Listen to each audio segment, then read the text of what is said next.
Good evening. I'd like to call to order the Board of Education's meeting on August 24th, 2022. Can everyone rise for the Pledge of Allegiance? I pledge allegiance to the flag of the United States of America and to the republic for which it stands, one nation, under God, indivisible, with liberty and justice for all.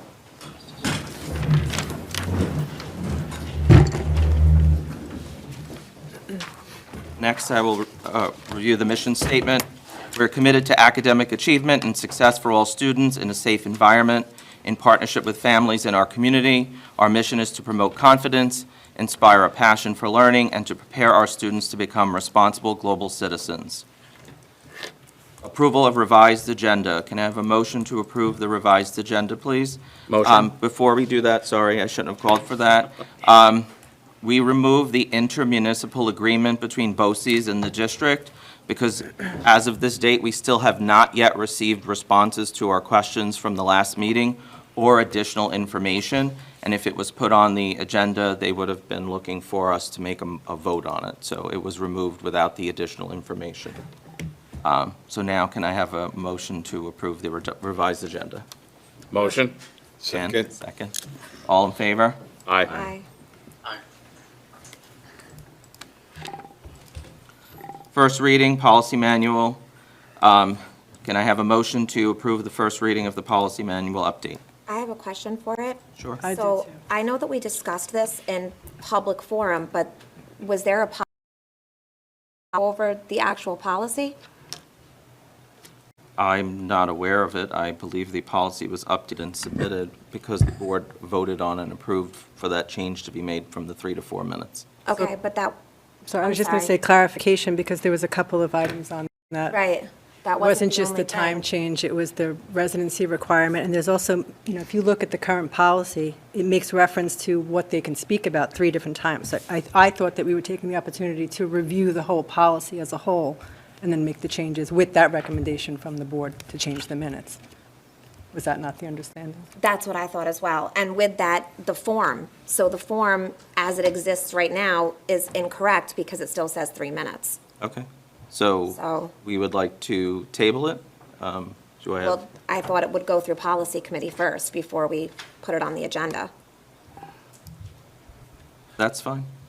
We So- can just table it till it goes to policy. Well, Bill? I have another question. So Sure. is it a matter of past practice that we pull the current policy? Because I'm in board docs right now trying to pull up the current 3220, and it's not there.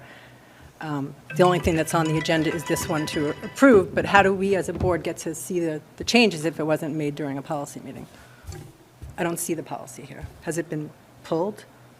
Has it been what? Pulled from the board No, I docs? don't believe it's been pulled. I think it's just because it's on here, it's just moved over. Okay. So we have that item as tabled for this meeting, and it will be sent over to the policy committee to make the updates. Questions or comments from interested citizens? Okay. Update on questions or comments raised from citizens. Do we have to vote on tabling it, or is it just a automatic? We can just table it. Yeah. Okay. Table it. All right.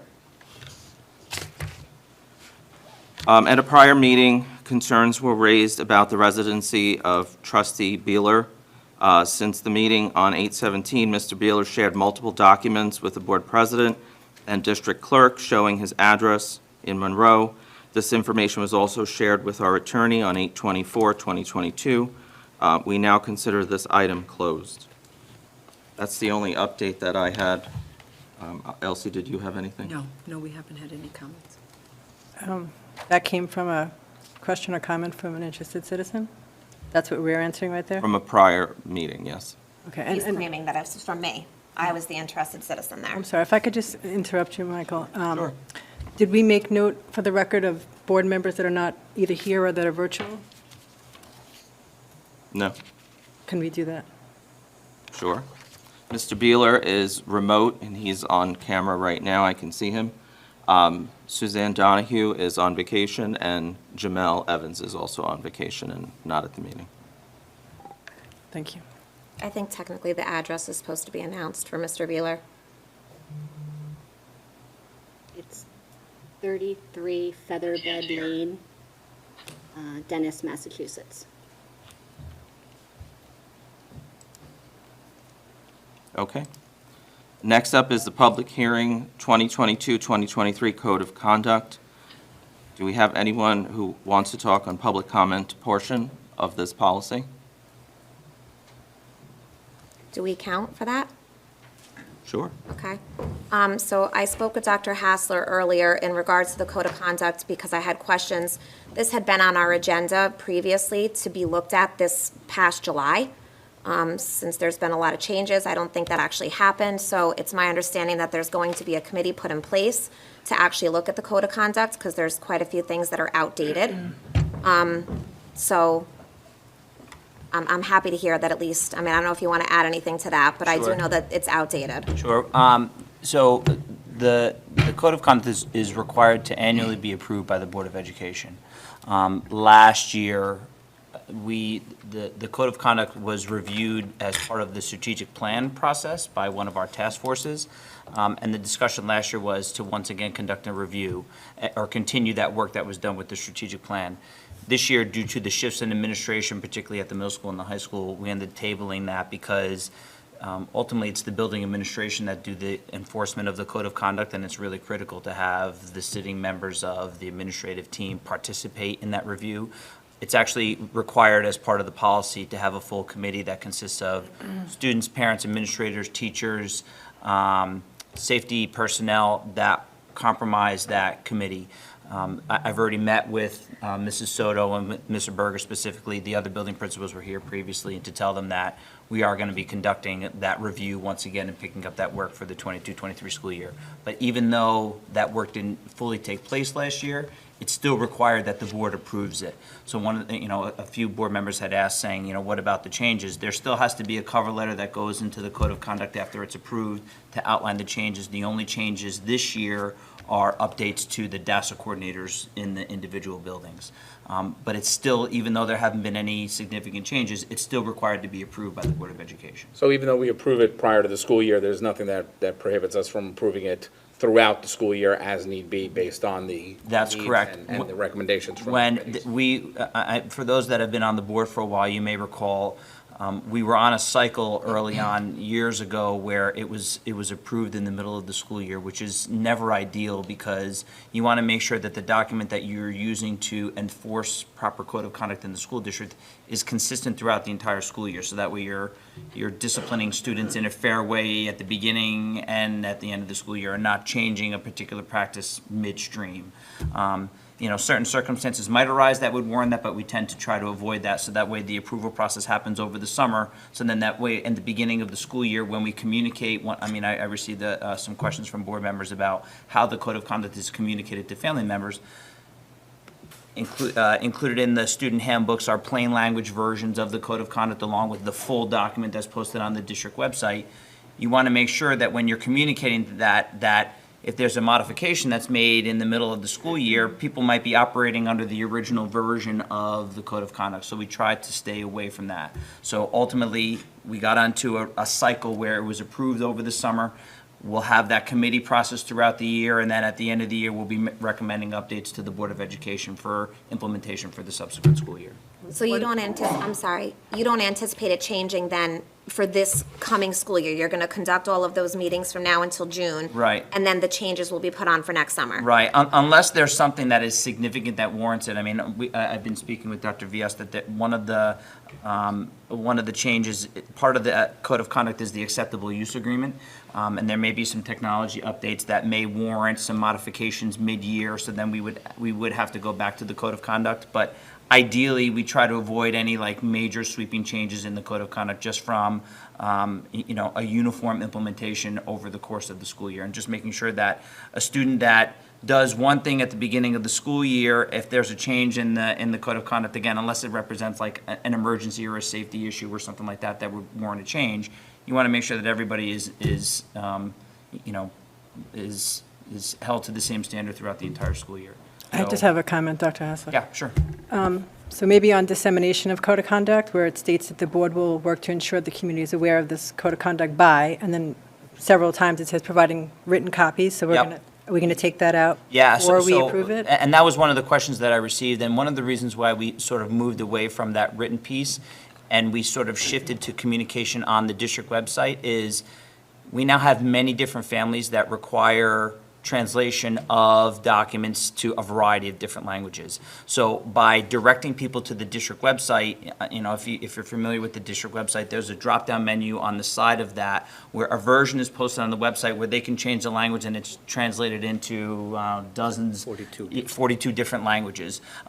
So by having that printed copy, it may not be disseminated in a way, even though we're also required to do it in a plain language way, it's still not necessarily in the native language of the individual that needs it. So the schools post that plain language version in their student handbooks and then link it to the district website where people can get it in all the different languages. So you're looking for approval, but subsequently you will update this with the advisory committee? 100%, sure. Yep. There's one more piece, and I think there was a board member who asked this question, which is, how do we ensure that students are communicated the policy, our policy? And one of the things that we will be, and I'm going to say resurrect, because I'm not sure if we did it authentically last year, but it is to make sure that our students sign off on the code of conduct, that they have had an opportunity to read it, because if a student is brought forward to the superintendent for a superintendent hearing, that's the first question that I ask. Is the student made aware of what the rules are? And if so, what evidence do we have for that? So it's going to be very important for our building administrators, and we spoke today about that. Digitally? To sign a digital agreement? I'm not sure how we're going to do it, but I know that we need to make sure that there is some documentation that says every student was informed of our policy, our code of conduct, and they understand, that there are consequences for actions. Because I think as we get into the new school year, it's really important for our students to know that there's an expectation on our part for a certain type of behavior, and that there are consequences for not behaving in a way. Not only our students, but our parents as well. So Previously, it was not digital. There was actually like a document, Document. that I acknowledge receipt of, and not only that, usually on the first few days of school, between student assemblies and extended advisory and extended homeroom, the student's homeroom teacher or advisor will often highlight elements of the code of conduct about specific Just a lot of policies. paper. Yeah, absolutely. I see Dr. V.S. cringing. Yep. But there may be a value of keeping that because making digital has its own pros and cons. Hold on a second. Wait. What'd you? No, I agree. I think sometimes the Absolutely. paper document. Sometimes, right. But it's Right. the filing of that paper and just making sure it's available when necessary. And we're looking to have parents sign that as well, or no?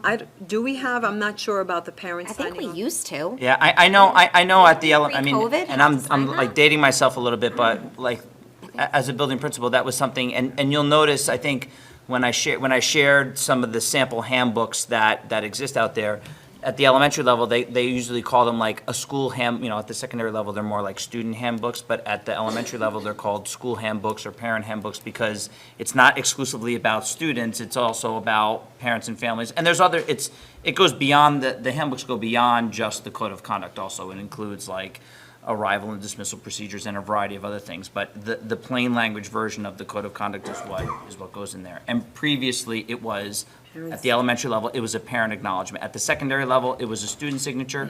At the elementary level, it was, I've reviewed this with my child type thing. So I think it should be a parent and a student sign it at all levels, Yep. right? Because it really, I think it's a great document, and I think it leads to school safety. A parent and child, just a simple email is to say, yeah, I looked at it. I prefer them have their signature or their initials at least, saying, yeah, I've got this, I received it, I looked at it. Hopefully, they actually have done that, Right. and they've discussed it with their student at all levels. And I would argue that it's more important for the high school students to have that conversation with their parent than it is for the elementary school parent. Sure. You know what I mean? So, as if we could just The at least. the only concern I would have with that is the policing of getting those documents back, right? Right. You could tie it into something that they need or what they won't get access to. Right, Right. right. Yeah, we'll have to, logistically go back and review how we could potentially do that, but. You Karen. can't sign on to, the- you can't sign on to your portal unless you, Right, and I know that sometimes digital is not the ideal way. Maybe the student signature could be, the student signature was easy to secure because if, as a former sixth grade teacher in my advisory, we would have an extended advisory on the first day of school. That was one of the things that I did. And I had printed copies for every single student in my class. I would review it with them, and then they would sign off on that document, and that was saved. If it was something that was sent home or whatever, then you're talking about a more, a larger task. And, maybe there are digital options that we can do. I mean, we'll have to go back and sort of dig into that a little bit further. But it's going to be important. I think Yeah. that piece is important, and we kind of agreed upon that today when we met with the administrative team. It's necessary. Dr. Hassel, you and I had a conversation. On page 6, it says that the board is to appoint the advisory committee. Right. So we should really be provided the list. The of list, who's gonna absolutely. serve. Yep, I That way will. we can officially appoint them. Yep, will do. Any I other? think we took it a step further, that Dawn and I attended a conference last year and discovered that typically, board members should be sitting at that table. Sure. So you had mentioned that years ago, that used to be the case, and then that kind of stopped. But typically, there are 1 or 2 board members that also sit there as well, Yep. so. So that would need to be a revision because it says students, teachers, admins, parents, school And safety. include Board of and other. Education members. Yeah. Yep, sure. Yeah. Okay. Are there any other questions? thank you. Can I have a motion to approve the code of conduct for the 2022-2023 session, knowing that it's also going to be under review? Motion. Dawn? Second. Second. Jeff? All in favor? Aye. Okay. Approval of the minutes? Motion? Motion. Dan? Second? Anthony, was that? Yes. All in favor? Aye. Aye. Approval of the, no, we did the minutes. We're up to personnel. So can I have a motion to approve 9.1 to 9.14 under personnel? Motion. Anthony? Second. Stacy, second. All in favor? I got a question, if we can. Yes. There's mention in there of moving or changing title from AP to VP. Yes. And I was wondering if you could just, that was a late addition, I was wondering if you could just elaborate on that a little bit? I did, I will. And I sent the board an email. So one of the things that we have in the contract is a stipend for an assistant principal to be a vice principal. One of the things that we realized over the past 2 years was that that position was really important. As people transition in and out, it's important to have a vice principal. The vice principal, because we have a dean now, will have an opportunity to be more supportive of the high school principal.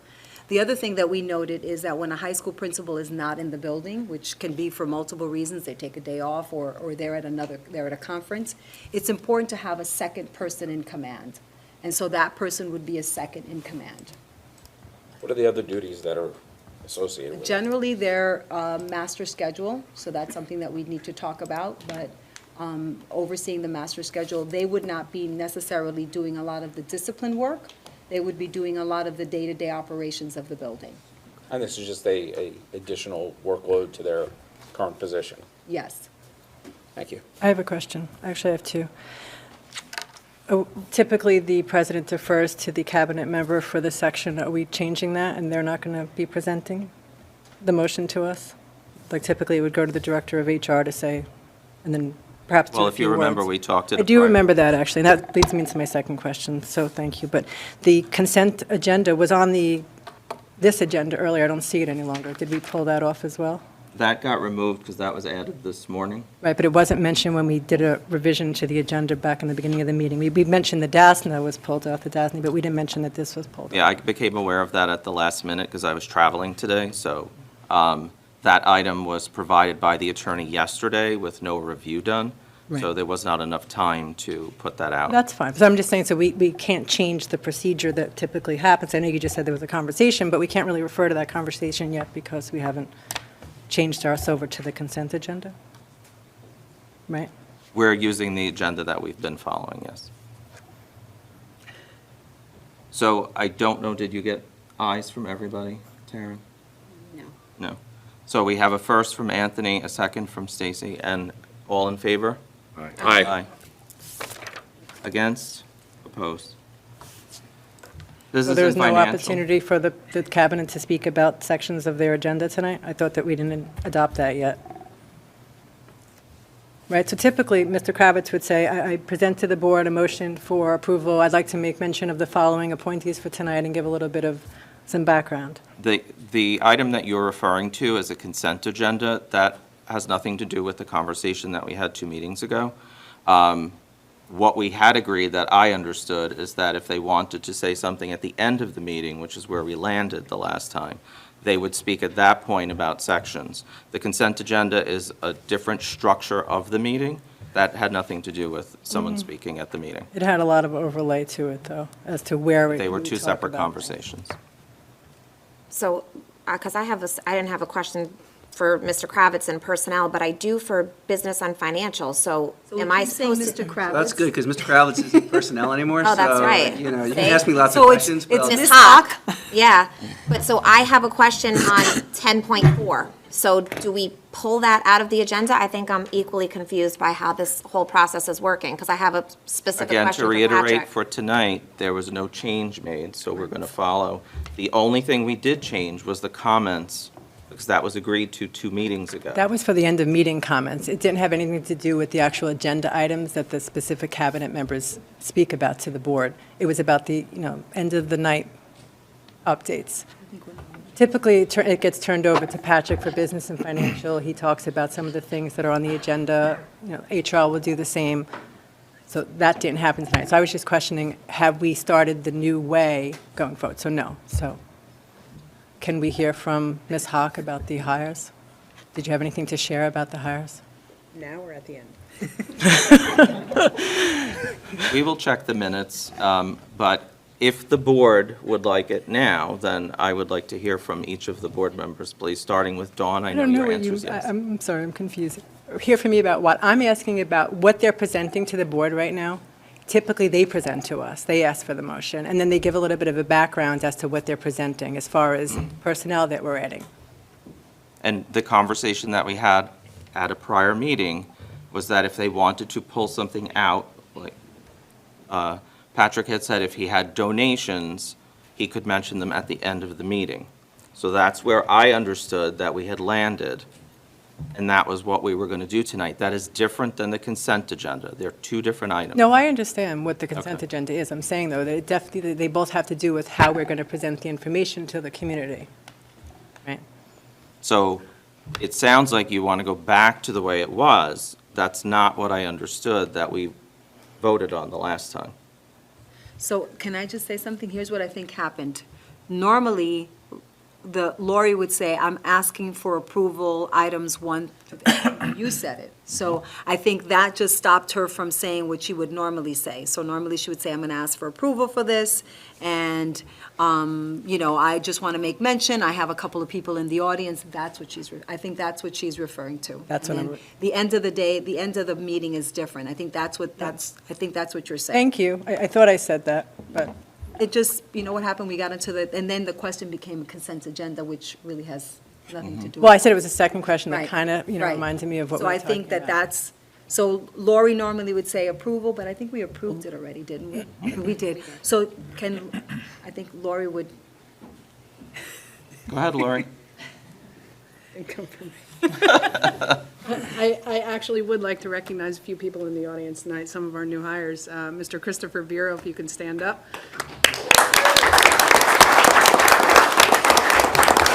Being approved this evening as the Director of Athletics and Physical Education. And Mr. David Santos.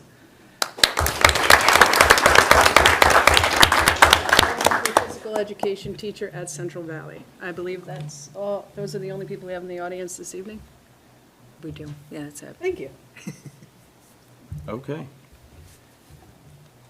So following the old protocol, Patrick, Okay, business and financial. Thank you, Michael. I would respectfully request the approval of the items under the business and financial section of the agenda, items 10.1 through 10.7, and. I have a question. You have a question? So, under the Price? school meal prices, I don't know if you guys have been getting any feedback from any parents, but I know I've been asked quite a few questions about the free lunch program. So, correct me if I'm wrong, but I think I had read that it is continuing through the end of October, but that after that, we would go back to the old way that you would have to fill out the document to qualify for free lunch. Is that accurate? My understanding is that is not accurate. Okay. That maybe what you're referring to is the idea, if you were free and reduced, eligible or approved in a prior year, you have 30 days in the new year to reapply. Okay. I think that's probably, and so it puts you generally into October. Okay. That's probably what they're referring to. So the understanding then for the start of this school year is that for your child to be eligible for the free and reduced lunch program, that document has to be submitted? Yes. And correct me if I'm wrong, from years prior, that document was not eligible to be online. It had to be a hard copy, correct? So every single person in the district received a hard copy of that form, and if we wanted to utilize it, we had to send it back. And the form you're referring to is the application. Correct, the for application. Price meal. Yes. I would actually, I don't know if Aldous is here. Yes, Aldous is right over there. I think we also have an online component to that. But No, I know that we do, but I thought that we had to, as a district, send it home in a paper form Right. to everybody. Again, the question I'm getting is, where and when do I get the form? I don't think we have to, but I think it is our practice to Okay. distribute that to everyone. Say, look, you may or may not be eligible for a free and reduced price lunch, but here's an application. We recommend, if you think you may be, that you fill this out and turn this in. There's all kinds of benefits above and beyond the free meals. Right. There's benefits to the district, the student, like we were discussing this today. And I think it is going to be difficult because people are accustomed to having free meals for the last 2 Correct, yeah. years, right? And so there's gonna have to be a big public relations component to remind everybody, the program we've just been experiencing for 2 years, it's over. We're back to business as usual, which is, those that were eligible previously will get sort of a pass for the first, month or so, but everybody else, if they have to start paying for your meals. Now, we discussed this today, there's a law in New York State about shaming students, so we don't give them an alternative meal. We don't say, hey, you have a negative balance or anything like that. But that's a problem, because then it's like the meter starts to run with meal charges. And recently, there was a change in New York State where the general fund has to make the school lunch fund whole at the end of the year, so you can, I think a couple of years ago, it was like $30,000 we had to move to the school lunch fund. So to address your question, we're back to the old rules for free and reduced price lunch. And we're proposing a small 10-cent increase in the price of meals. We're dealing with inflationary pressures, food prices are way up. There's something called meal price equity computation. So in other words, we have to go, and we've done the computation, Aldous Anson, the food service director, has done that, where we can't have our full paid price meal be so low and essentially be subsidized by the free and reduced price meal, because we actually typically would receive more in reimbursements from the federal and state than the price of the cost of the actual meal. So you go through this computation, and the state and the feds will actually say, you need to increase your full price meal. And that's sort of the analysis we did, and we computed that our lunch price should be about $3.31. So we're increasing it by, and I don't know if that was a weighted average, 10 cents. Okay. Yeah, so we're going to take. So my follow-up to that, and I don't know if that goes to you then, what is the PR push to get that information out to parents? Because there's a lot of confusion about the program. So we are changing our website. We are sending a communication from the district office. Aldous is sending a communication as well. Every building principal will be sending a communication. And we've even talked about having set aside some dates, or maybe at open houses where we can help our parents fill out the forms. Okay. It's really important for any parent who may be eligible, and I use the word maybe, they may not be, but I think it's really important for every parent who may be eligible to fill out this documentation, because you not only get free and reduced lunch, you also get, SAT exams are paid for. Bargoff talked about, what was it? It's called a Broadband Affordability Act, so if you qualify free and reduced, you might get the high-speed internet either at no cost, at the reduced cost to your home as well. So there's other benefits to that, and so it's really important. So there's going to be a big push. Okay. Yeah, we were hoping that they would actually extend it. They had said that they weren't going to extend it through the summer, and they did. So there was a hope on our part that they would say we're going to extend it for another year. And we know that this is going to be a hardship for our families, right? Because they haven't had to pay for lunch. And so there's going to be a major push, and Carol was part of our meeting this morning. We're going to make sure that we're communicating that to Okay. our families. And that communication, it's going to start before the start of the school year, because this is That's actually, the question, you know, yeah. we're not waiting till open house to communicate this to Right. parents, because it actually starts on September 6th on the first day Right. of school. But I think the important message too, that for those that have reached out, I've tried to spread the word to Patrick's point. I mean, we actually have policy on it, that your child will not go hungry. So whether or not that document is submitted on the first day of school, I think it's important for parents to rest assured that their child will eat. They are not just getting, you know, the standard bologna sandwich from 10 years ago. They get a full and complete meal. I think the only thing that they do not get is an à la carte item. Right. But otherwise, they will get an actual full meal, so not to stress if they don't have the document submitted. But again, ultimately, because everyone was given access to the free meal plan previously, now, parents who previously would send their child to school and everybody qualified now need to know before the start of the school year that if you do not qualify for a free reduced lunch, you now need to make sure that you are funding your child's account, because if they come into school and they're getting lunch every day, that's going to count towards their account. So, you know, parents need to get back into the habit of funding that account if your child intends on buying lunch in school. Or sending them with a lunch. Or sending them, you know, going back to sending them. Full disclosure, I haven't checked it since before, so Patrick, is that money just still in there? So for instance, my students that are still Monroe Woodbury students, that money is still in their Titan It account? would be, yes. Okay, Right. okay, thank you. Any other questions? I have a motion under business and financial, 10.1 to 10.7. Motion. Second. Yeah. All in favor? Aye. Aye. Aye. Committee on Special Education and Preschool. Motion. Second. All in favor? Aye. Report by student representative. So I'm very excited for school to be starting in less than 2 weeks, as I know are many of my peers, although of course we're a bit disappointed that summer is ending. Seniors are very excited to be able to drive to the high school this year and park in the parking lot spots.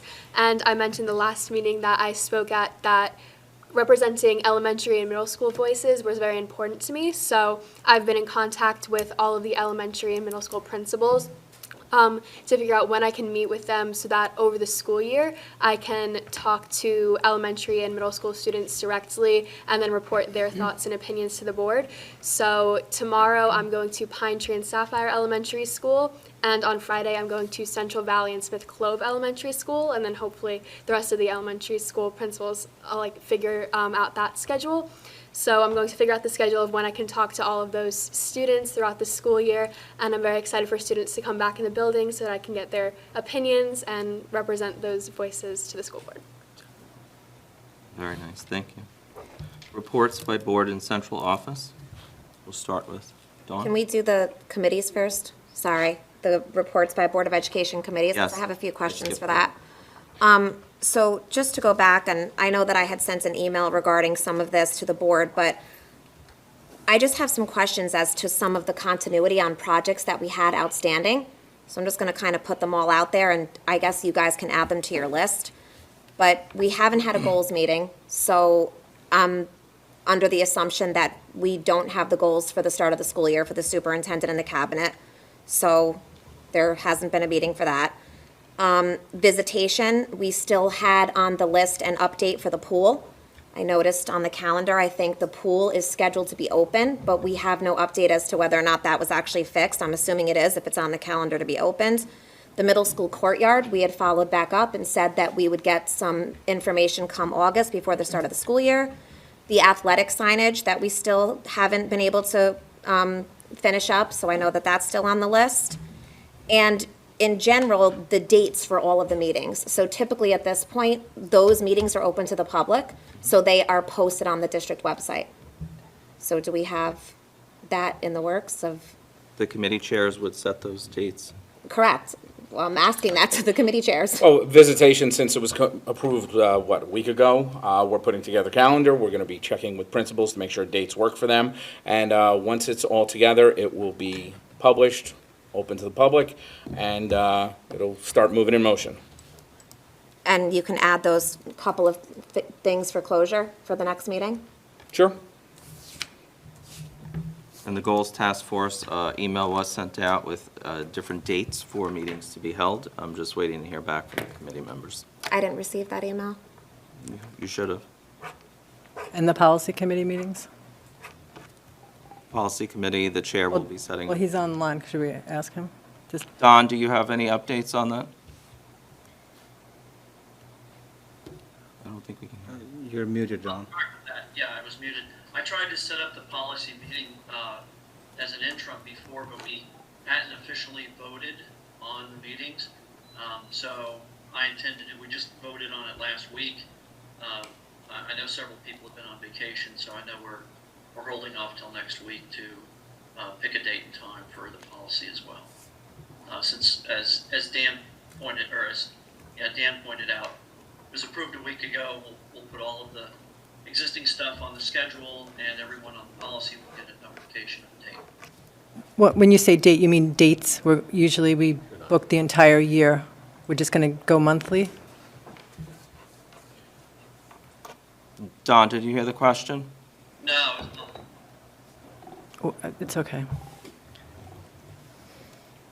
The question was, are we going to set month-to-month dates or the dates for the year?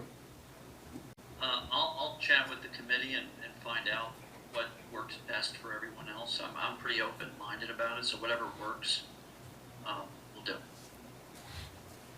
And It'll be resolved shortly. And the Audit Committee will be this. Now that we picked the committees, we'll resolve all of that. The Audit Committee will be the same. I was out, and I just got back today, actually, so. So the dates that had been given out are no longer? Nothing's changed. I just want to confirm them. Okay. And then just to add in there too, and I don't know whether it's going to go to the policy committee, but the Board of Education manual needs to be updated. But I did notice that it has been updated online, but we have not voted on that. What was updated? The Board of Ed manual, the Board of Education manual. I put in the new members, It was updated with just the new members. just the new members. Right, but I'm saying the document itself needs to be updated. I know typically we've done that through policy committee. So, So if that's part of the policy committee, once we convene our meeting, we will address all of the things that we need to address. Because of the late approval of all the committees, that shouldn't be a big deal. I think with every committee here, everyone's just now getting around to scheduling. Taryn, maybe what we can do is find out on that particular policy if there's an appendix that could be changed that doesn't require board approval for the names, if it was only the names that were changed in the future. Okay.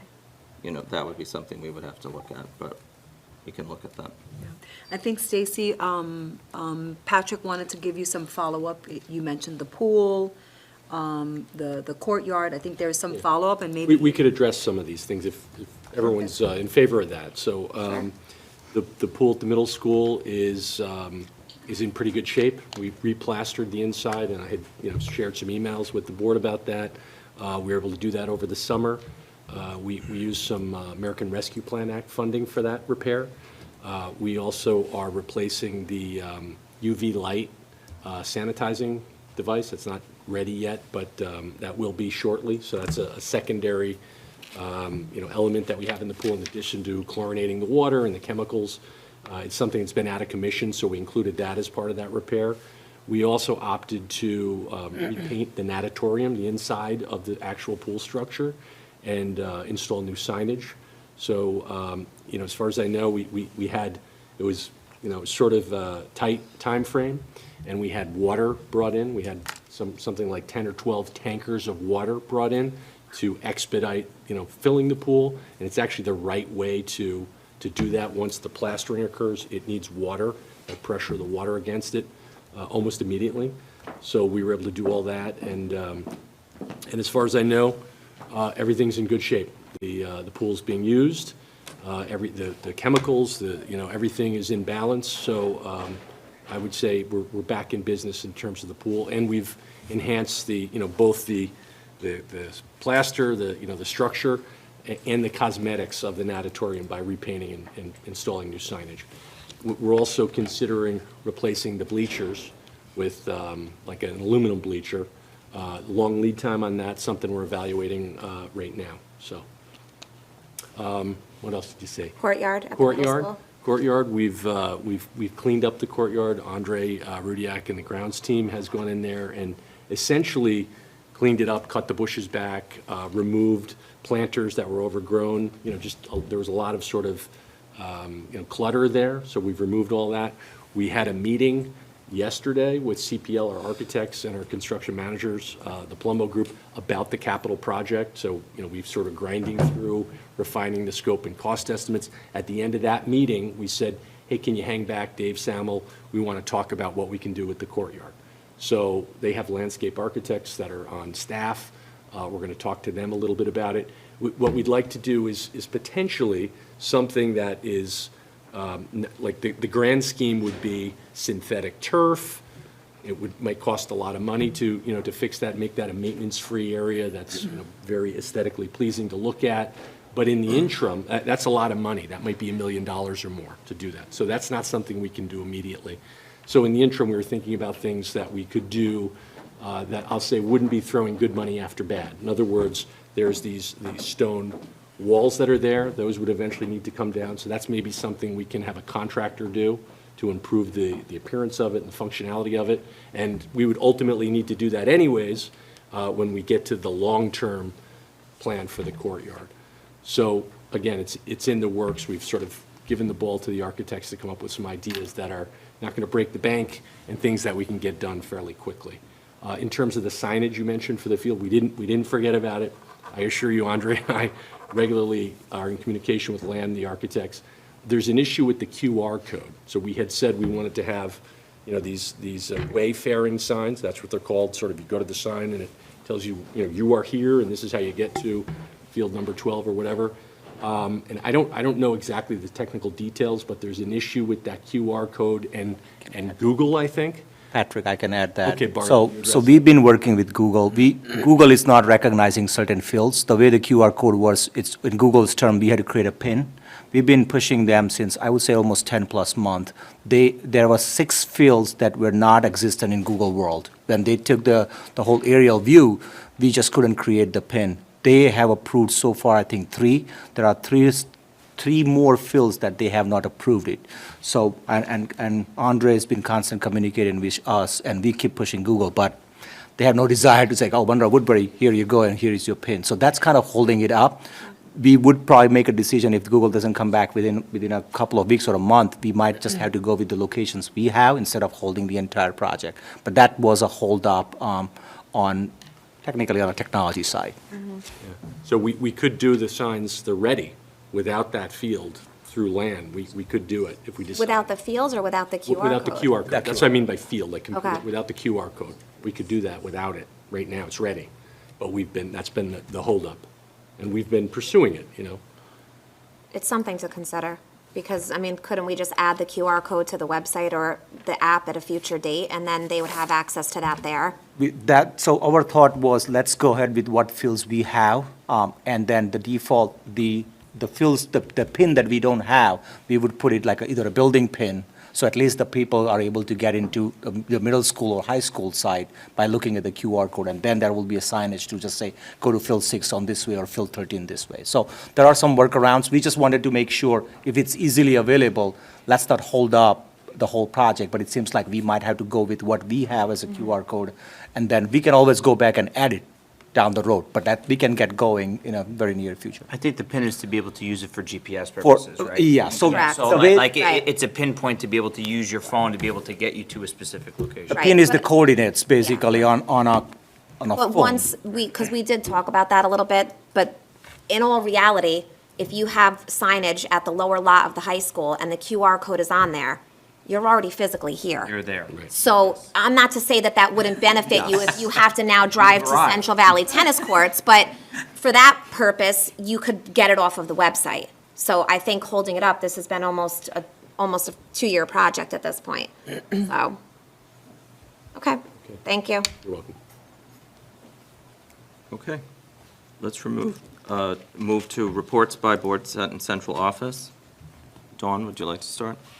I would just like to congratulate the class of 2022 summer graduates. I attended the ceremony last week, and it was a beautiful ceremony. Thank you to the high school staff, especially Mr. McElroy and Ms. Greenblatt.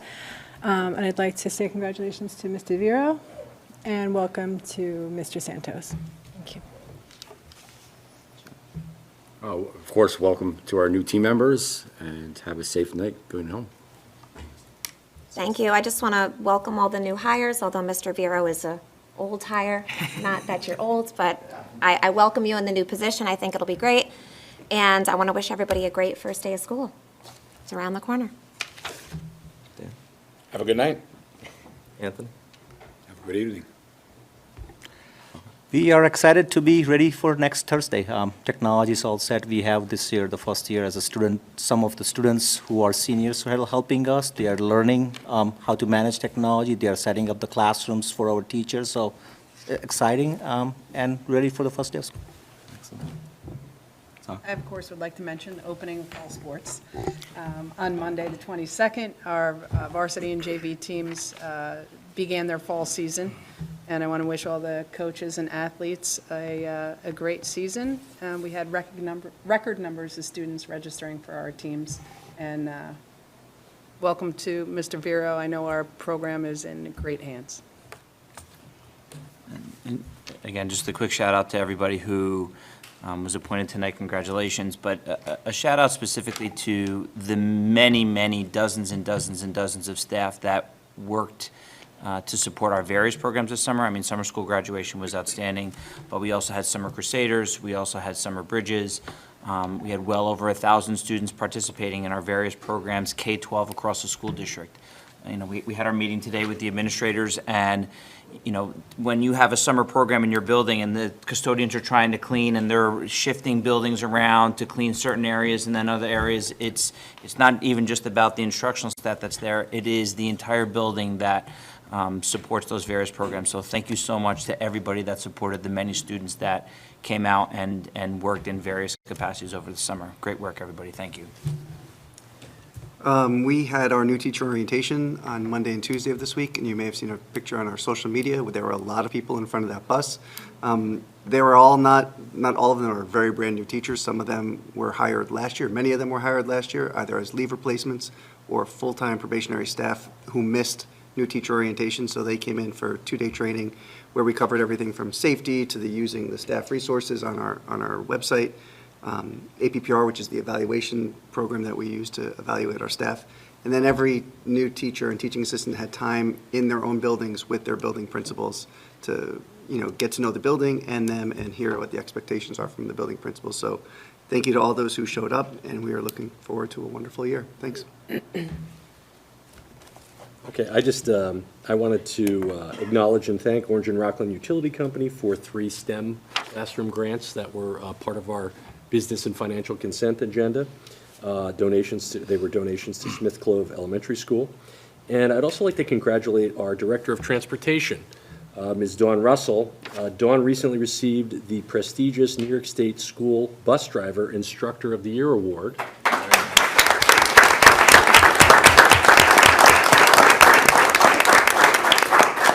So this award is presented by the New York State Association for Pupil Transportation. So Dawn, congratulations, and thank you for the work you do, right, on behalf of the children of the district. Thank you. Thank you. Oh, and thank you. That was perfect. You have anything? No. Allison? I attended the high school summer graduation. It was very, very nice. Congratulations to those students. We are excited that we're going to be welcoming back our staff next Thursday. Thursday and Friday, we have the staff, and the following Tuesday, September 6th, we welcome back all our students. We're excited to welcome them all back. Thank you. I'd like to welcome all the new hires. Congratulations.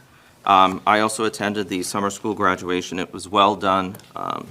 Jason McElroy and his team did a great job. The students and family members really enjoyed the event. I also want to thank the board trustees that did also had the time to attend. I also want to thank our district clerk, Taryn. She recently put together a new board member resource manual that has been really helpful. And Mr. Reynolds was provided the first copy of it, and it's really a good resource. So I wanted to thank her for putting that together and wish everyone a great night. Thank you. Can I have a motion to adjourn the meeting? Motion. Second. All in favor? Aye. Aye. Pleasure.